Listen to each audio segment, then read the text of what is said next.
The Frog Prince. Once upon a time, in a faraway kingdom, there was a young princess who loved to play by the palace's beautiful lake. She had a golden ball, her favorite toy, which she would throw high into the air and catch as it came back down. The golden ball sparkled brightly in the sunlight, just like her laughter. One sunny afternoon, while tossing her golden ball, the princess accidentally threw it too far, and it fell into the deep water of the lake. She ran to the edge and looked down, but the ball had sunk so far that she couldn't see it anymore. The princess sat down and began to cry. Just then, a small croaky voice called out, "Why are you crying, princess?" She looked up and saw a little green frog sitting on a lily pad nearby. At first she was startled, but then she answered, "I've lost my golden ball in the lake. It's my favorite toy, and I don't know how to get it back."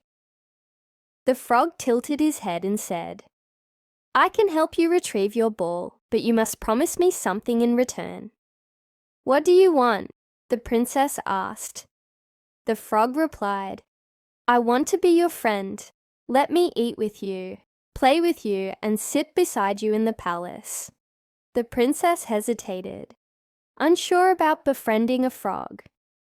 But she really wanted her golden ball back. "All right," she said, "I promise." The frog dove into the water with a splash. Moments later, he surfaced with the golden ball in his mouth.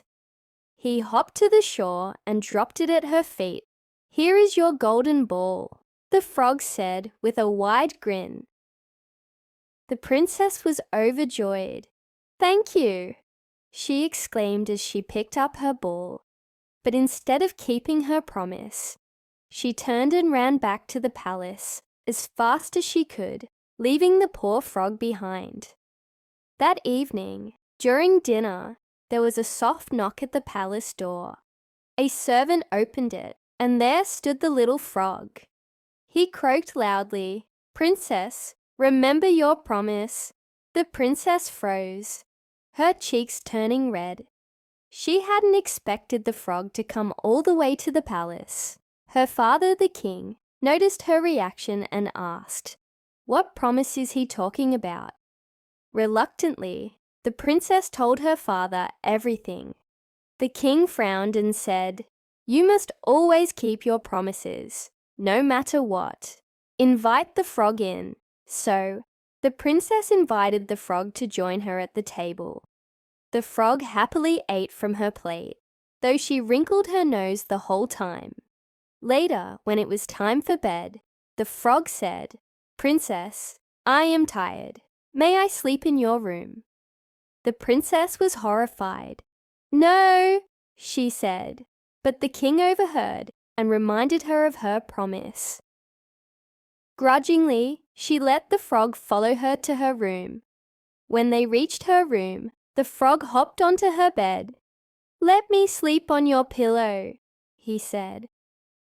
The princess could barely hold back her frustration and anger, but she obeyed. She placed the frog gently on her pillow and lay down beside him, trying to keep as far away as possible.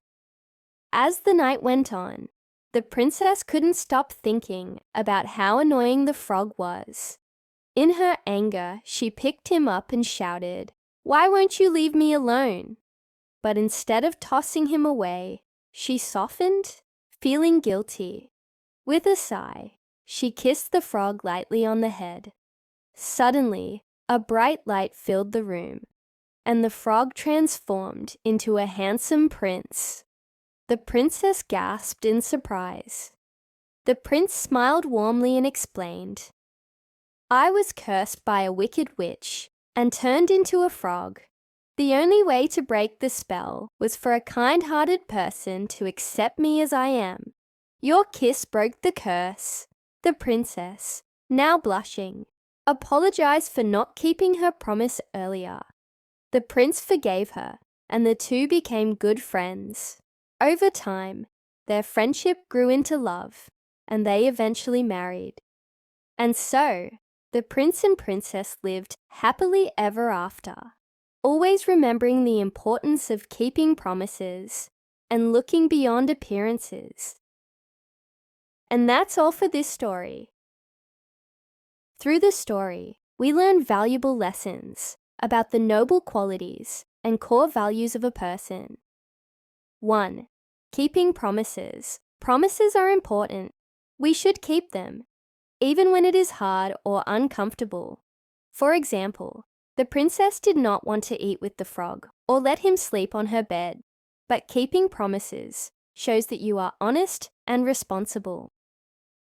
2. Kindness and empathy. True kindness means understanding and accepting others, no matter how they look. At first, the princess did not have empathy for the frog. She felt disgusted by him because of his appearance. This showed her lack of kindness and understanding. But in the end, her kind act, kissing the frog, broke the curse. 3. Appearance doesn't define a person. We should not judge people by how they look. What matters most is their character and kindness. The frog, even though he looked ugly, was kind and was actually a prince under a curse. 4. The power of kindness. Kindness can create miracles. The prince's curse was broken because of one small kind act, the kiss. This shows how powerful kindness and compassion can be. To conclude, I have a question for you. According to you, why, despite the princess being angry, did she not toss the frog away, but instead softened, feeling guilty? I will wait for your answer. Thanks for your listening. Have a nice day.